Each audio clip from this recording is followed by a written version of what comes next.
What you're going to get out of this video is a much better and very straightforward way of thinking about pentatonics, because pentatonics are fabulous. They're so useful to improvise on, and they're really quite straightforward. But there's major pentatonics and minor pentatonics, and then blues scales are kind of similar to pentatonics, and pentatonics are like chord tones, and it can feel a bit cluttered. And what I'd like to do is have a massive tidy up and give you some really cool ways to think about pentatonics, very straightforward ways, so that you can access them and use them in your solos. What you're going to get with this video is not only a very cool explanation that I doubt that you've heard before, and I've printed all of this out so you don't have to remember it all. I've printed it out on a MP3, which you can, a PDF, which you can see just here. And so everything's written down for you. This is for alto and for tenor sax as well, because the principles that I'm talking about just apply in general to anything, guitar players or whatever instrument you're playing. I've also given you one of these, which is on my website, which is a fabulous thing to have. It's really good, the cycle of fifths, and we'll explain what those funny green letters are on the inside of the circle. So the reason that I'm making this video, what inspired me to do it, is I had two clients in the last few days. One called Bradley. Hello, Bradley. Bradley was improvising over a very cool tune that he'd found on YouTube, and he'd found that the major scale that was associated that, and so he was running up and down the major scale, which sounded perfectly good. He wasn't doing anything wrong, but he said, yeah, it just doesn't really sound that dynamic. And I said to him, we should use the minor pentatonic and maybe the blues scale, and here's how to do it. And I shared with him what I'm going to share with you now. Another client that I had this week was a gentleman in Norway. We were having a Zoom lesson called Hans, and I explained to him about minor pentatonics. He said he'd always felt a little bit cloudy about pentatonics, wasn't 100% sure, and I explained it to him in this way, and got it, you know, for the really like a breakthrough moment. So that was absolutely fantastic. So that's why I'm explaining this to you. You're also going to get a really good backing track, which has come from my courtesy of my friends at Session Band. This has come from Session Band Soul Jazz Funk Volume 2, Kirk Whalum, who's a personal friend of mine. I've chosen the soul jazz funk genre, and I'm going to use C major for alto.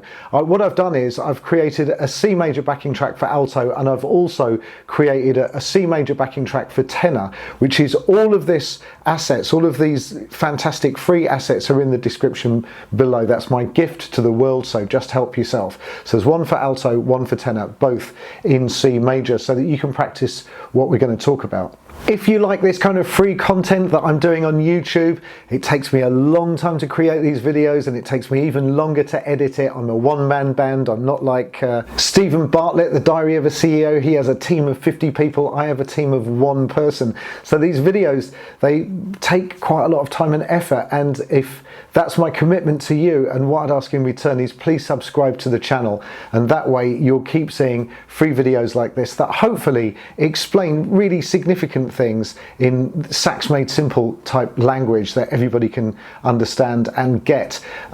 Loads of people have had breakthroughs with the videos that I've made explaining things. You could also go to saxmadesimple.com and have a look at the free content there. We've collated my 200 free videos for you to be able to search through, and there's some paid content on there, so do go and have a look. So let's dive in and we'll have a look at the PDF. So what the PDF says is that pentatonic scales are incredibly practical, they sound great, and they're easy to use. If you understand how they fit into the bigger musical picture, you can sound very dynamic using them.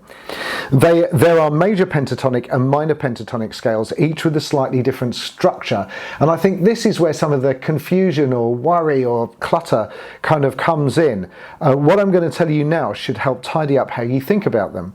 Let's start with minor pentatonics. So this is my approach. If we just focus on the minor pentatonics first, all we need to do is to take a minor scale, and let's say, for argument's sake, let's take A minor. for the purposes of the exercise. And A minor is like C major, but starting on the 6th note. We can call that the 6th mode of C major, also known as the relative minor. And the notes are, I've written them down, A, B, C, D, E, F, G, A. And that would give us a particular mode, the Aeolian mode. It will also work, though, that what I'm going to tell you will also work with the Dorian minor. With the notes of the Dorian minor, the second mode of G major would be A, B, C, D, E, F sharp, G and A, because the root, the 3rd, the 5th and the 7th of both of those scales are the same. So if we take the chord tones, the root, 3rd, 5th and 7th, which are A, C, E and G, and those notes are massively significant because they're just going to sound gorgeous. The chord tones of any scale are like the sweet spots, and that's why if you have a look at any of my videos pretty much, I'm always encouraging you to practice your chord tones, the root, 3rd, 5th, 7th at least, or root, 3rd, 5th, 7th and 9th, because they sound really nice. And it says these are great to practice because they are the sweet spots of the scale. Now all we have to do is, if we take the 4th note of the scale, so can you see here it says where it says A minor 7 Aeolian, have a look at the 4th note, it's A, B, C, D. Now if we drop that into the chord tones, we get A, C, D, E, G and A, and that, my friends, is A minor pentatonic. That's all you have to do. So it's a 5-note scale. 4 of those notes are the chord tones, just the root, 3rd, 5th and 7th. So you're just dropping in an extra note. It's like having stepping stones on a stream. You've got 4 big stepping stones, and so you get another stone to put between the two to make that a little bit of a easier transition between a couple of the stepping stones. And that's all it does. It's just a bit of connective tissue. So not that scary after all. And that would give me A minor pentatonic, and I'm going to play that with my beautiful Goldington saxophone I'm using today. Have a listen.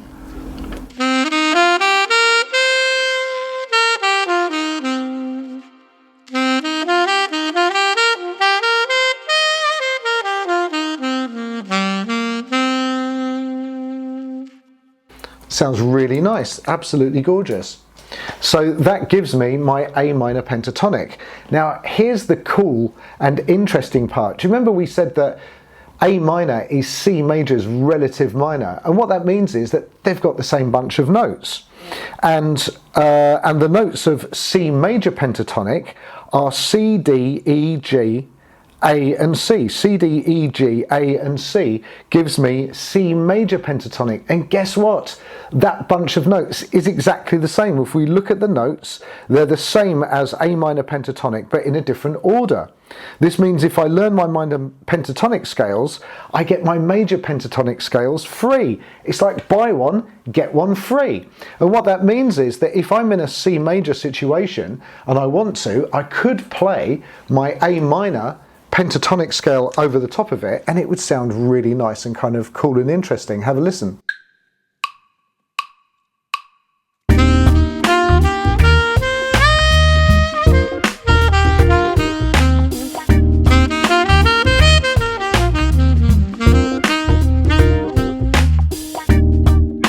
And because I'm not focusing on the C all of the time, it sounds kind of cool and interesting. So buy one, get one free. If you learn your minor pentatonics, you've already learned your major pentatonics, and that's where this sheet just here comes in, because if you look at C major, underneath C major it's got A, and that is C major's relative minor. So if we have a look at G, that means if you play E minor pentatonic, or if the notes of E minor pentatonic are the same as G major pentatonic, and if you have a look at D, it means the notes of B minor pentatonic are the same as D major pentatonic, and so on and so forth. F sharp minor pentatonic is the same as A major pentatonic, and that's why this sheet is pretty useful. It's going to make any time that I'm on playing over a major chord sound much more interesting.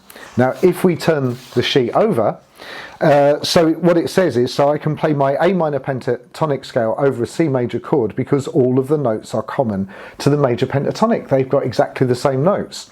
Now, if I wanted to go one step beyond, and I'm not talking about the Madness tune, although that is a fantastic thing to talk about, if I want to go one step beyond, I can take the fifth note of the scale. You remember the A minor scale, so A, B, C, D, E.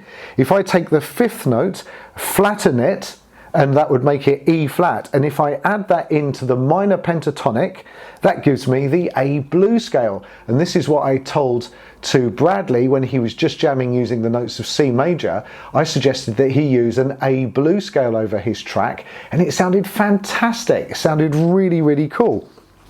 So I can play my blues scale. So if I play A minor for alto blues scale just on its own, it would sound like this.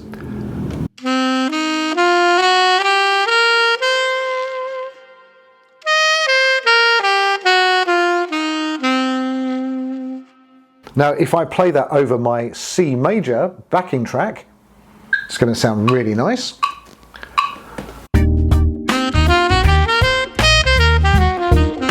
And I'm only using the scale in sequence.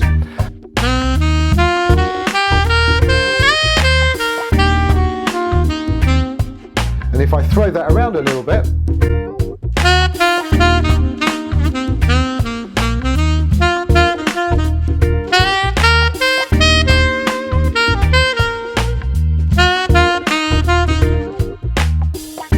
and again, it sounds much more interesting than just running up the notes of C major, so it's very, very useful. So it says, and now I can play my A minor blues scale over a C major chord, which will sound very cool and much more interesting. So the only note that is outside of the major scale in either of these, the major pentatonic or the minor pentatonic, is that E flat in this case, which is the flat 5 of the minor scale. In this case, E flat. We can think of that as either the flat 5 as the minor scale, that's how I described it. But if you think about E flat and how that kind of relates to C major, it's the flat 3 of the major scale. Whichever way you think about it, it doesn't really matter. It's like an existential crisis. Is the E flat the flattened 5th of the A minor, or is it the flat 3rd of the C major? The answer is, who cares? Just throw it in. It's going to sound fantastic. You can think about it however you want. It's a great note because it creates tension, which can then be resolved by the other notes. So when Bradley was playing up and down the major scale, there wasn't that much tension, and this is a great way of creating tension. So playing a blues scale over a major chord brings colour, energy, dynamic interest to your sound. So the last thing that I've said on this sheet is, in my mind, the chord tones 1, 3, 5, 7, the minor pentatonic, the blues scale and the major pentatonic all live in the same apartment together. Right, the major pentatonic sleeps in the next bedroom to the chord tones. So the chord tones have got their own room, in my mind. The minor pentatonic lives next door because it's exactly the same except for one note. And it shares a bedroom with the major pentatonic because the notes are exactly the same. So they really get along very, very well. And the blues scale has its own room because it's that slightly wild neighbour with the extra crazy note. So if you think about your pentatonics in this way, it's not scary or confusing, and you can access any of these scales very easily. So what you want to do is to focus on your minor pentatonics. If you focus on your minor pentatonics, then you automatically get your major pentatonics, so long as you understand the relationship between the major scale and its relative minor. And if you're not 100% sure, just have a look on this sheet that I have given you. So I really hope that that clears up the pentatonic world. Yeah, just focus on your minor pentatonics and add a note for your blues scale. I mean, all of these things in my mind kind of sit together. Anyway, I'm ranting. So I really hope that you found that useful. Please subscribe to my channel and please do go to my website, saxmadesimple.com. If you found this useful, or even better, if this was like a light bulb or an aha moment for you, it makes my absolute day to hear that when people write comments that said, you know, this has been really, really useful, or it's changed the way that I think about things. That's what every tutor, I would imagine, lives for. Thank you so much for watching. I'm trying to make a difference here. Thank you for supporting the channel, and I'll see you in the next video. Take care. Bye bye.